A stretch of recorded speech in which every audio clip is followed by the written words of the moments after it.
Hello, today we're going to talk about the Ecolink Flood and Freeze sensor WST 612. And here is the sensor. It's pretty nice, pretty slick. And here are the prompts that are supposed to get wet for the sensor to go off. Okay, right here you have a little line, a little mark. That's where the read switch is. So I'm going to show you the inside real quick. So inside you got the battery, you got the antenna, you got the serial number, and then you got the read switch, which can be used to learn in the sensor into any panel, and also to trigger and test the flood sensor. So let me show you how it works. I'm gonna go ahead and enter programming. Okay. 4112 program zones. I'm gonna use zone 6. I'm gonna go ahead and learn in my serial number. So what I do is I go ahead and put the magnet right next to the read switch. I do this a couple times.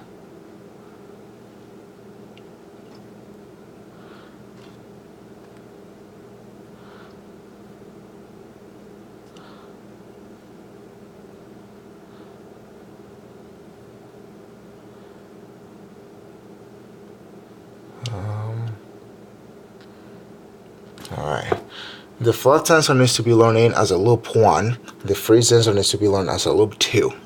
So what you do is that you go ahead, you hit done, and right here you're going to change the device type to flood. 24 hours auxiliary. Chime is standard if you wanted to.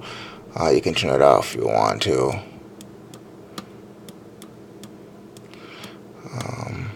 Let's go ahead and do disable.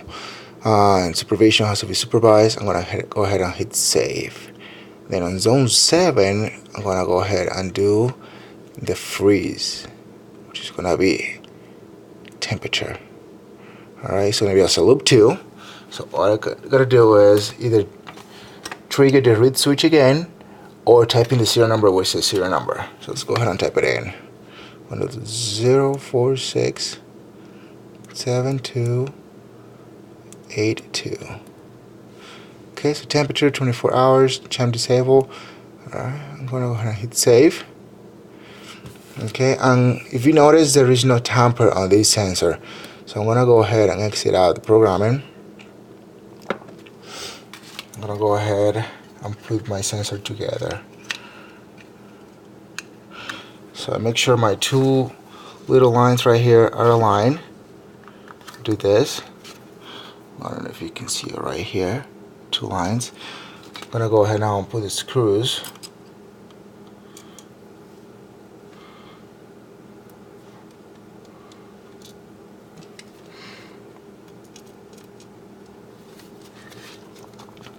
Just close them. Oops.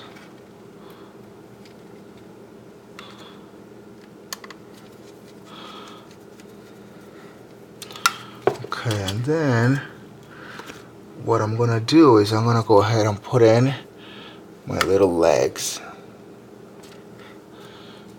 Okay. So I got my legs in right there. This one doesn't want to work. Alright. So there are 2 ways that you can test the flood sensor. You can either go ahead and get your fingers wet and make contact with the prompts, or you could go ahead and use a magnet to trigger the flood sensor. Alright, so let's go ahead and let's use the magnet. I'm going to put the magnet right here next to the little read. It says alarm.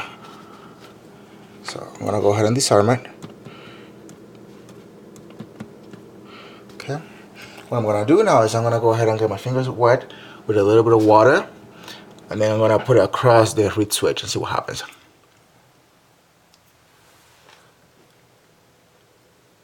And there you got the alarm. I'm going to go ahead and disarm it. Okay. The read switch can be installed next to the fridge, next to the washing machine, dishwasher, in the basement by the furnace, anywhere that water might run, you just go ahead and install it that way. Okay, so water can run underneath it. Alright, if you have any questions, just let me know. Thank you.